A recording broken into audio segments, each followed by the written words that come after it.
Y'all bullied men so much that they are all now banding together to enter their soft guy era. You bullied them and said that they're toxic if they're too masculine. Being a tough guy or a macho manly guy isn't gonna work for women. Well, you bullied them and it worked. And guess what? You aren't gonna be happy about the monsters beautiful monsters you created with all this drizzle drizzle soft guy energy entering the chat. Well, guess what, ladies? Who's gonna take out the garbage? The guys have all joined a pact together and said, it's your job to take out the garbage. Who's gonna be the passenger princess? Not you, it's him. All of these guys are joining together to now be in their soft guy era. And I don't think it's gonna change.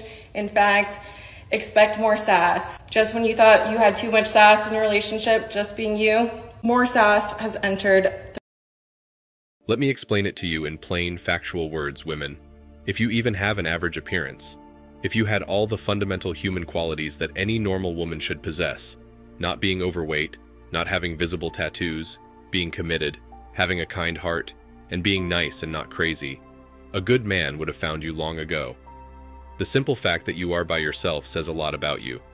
The soft guy era today is a direct response of men who are sick of women trying to use them for their resources.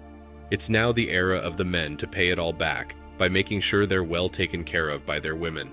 Not the countless good guys you've laughed at, passed over, and refused to even give a second glance in the past. Since you rejected them all and chose the bad boys who hurt you and left you, you're left wondering, where are all the nice guys? They're well settled with the women who liked them for who they were. Watch this before you scroll. My boyfriend broke up with me because I forgot to send him his daily allowance for his soft guy era of $5,000. I only sent him $2,000 and he told me that it was giving broke and he deserves so much more. Last week, I got him a new Lexus and he told me that kings don't drive Lexuses, that he was expecting a Mercedes-Benz S-Class and that it wasn't good enough because he knows his worth. And of course, I don't love him enough if I don't understand that. Last night, I tried to plan a date to Bonefish Grill, but he told me only Capital Grill, so he made me pay for an Uber to take him home because he absolutely refused to be there with me. He told me he only deserves the best because his mom always gave him the best, and he deserves Prince treatment all of the time. Okay, guys, what do you think about it, honestly? Let me know in the comments, and don't forget subscribe. Here's the raw truth. The most expensive way to keep a woman is in the form of a wife. Think about it. Putting aside the need for friendship and companionship, physical relations with an escort is a financial transaction, but an honest one. She does not pretend to care or love you as a wife does. She does not need to lie. She wants your money, you, her body. You're both very clear about it. You pay for something specific and you get it. We all pay one way or another. Why not make it an honest transaction, instead of creating fake scenarios where you waste your time, energy, and resources? The whole reason Western countries are dealing with a horrendous dating market is for one simple fact. Most Western countries have stacked the odds so heavily in women's favor and have given them all the power with no counterbalance. As a matter of fact, they have made the natural counterbalance illegal. That counterbalance is professional intimacy services. If that was legal in Western countries, there is no way that women would act the way they do. The dating market would be a completely different place. Only fans would not exist. Women would be on their best behavior at all times in order to get and keep a man. Feminists would be completely ignored by both men and women. And the adult film industry would dry up overnight.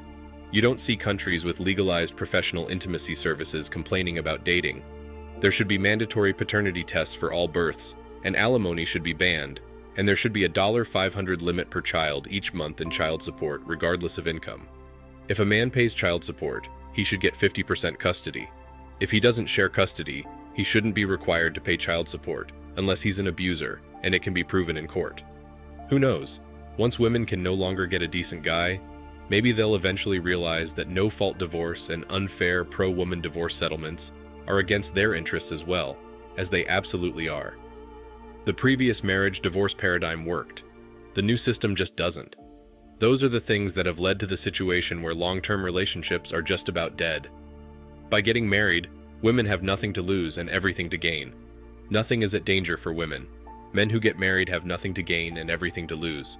By getting married, men run the danger of losing everything. Nowadays, it's incredibly challenging to locate a car that is genuinely for sale. It is better to simply rent a vehicle, drive it hard, and then return it.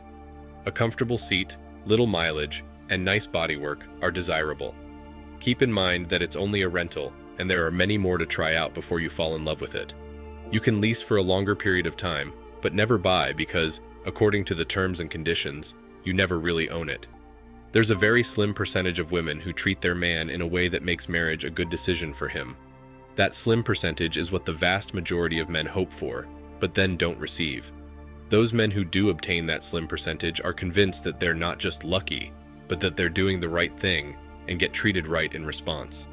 That's the unfortunate trap that keeps naive men trying to do the right thing, thinking it will lead to them finding themselves making a good investment also. And yes, it is possible that doing the right thing will lead to a man finding himself in that slim percentage, but it is unlikely.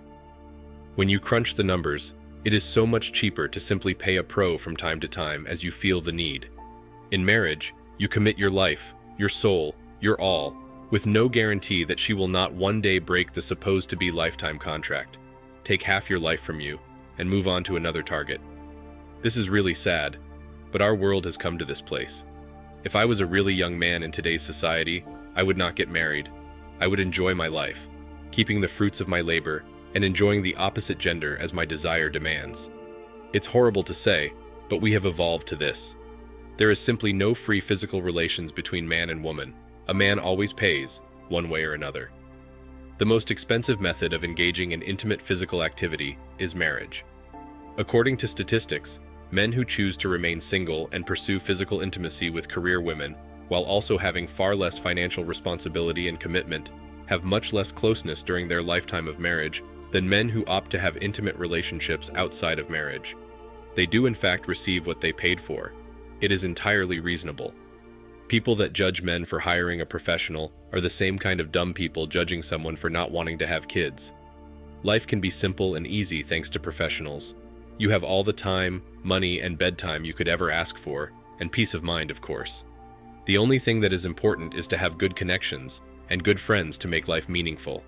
But marriage is an archaic concept nowadays, with the current system, society, and laws protecting women. Another thing, women and society have made physical relations all about the woman's final release of pleasure, and nothing else. Women actually love not having one no matter what a man does, so they can go to lunch the next day with another woman, or few, and tell them how terrible the man she was with last night was, how he didn't do this, or that, or the other thing for sympathy from these other women. I've seen and heard various versions of this over the years in restaurants, and it always plays out the same way. Some female experts here on YouTube will tell you, you're supposed to ask her what she likes. If you do that, she'll be making fun of you the next day with her equally dysfunctional girlfriends. It is so much cheaper to have professional services than to date because of the amount of money women want you to spend on the first date. God forbid, you don't want to take her to get a coffee to actually get to know her. You have to spend $300 to $400 on the first date so she can show off to all her friends how much money you have and how well off she's going to be by being with you. And the crazy part about all of this is that you're not even guaranteed to sleep with her at the end of the night. Isn't paying for it much better for men then?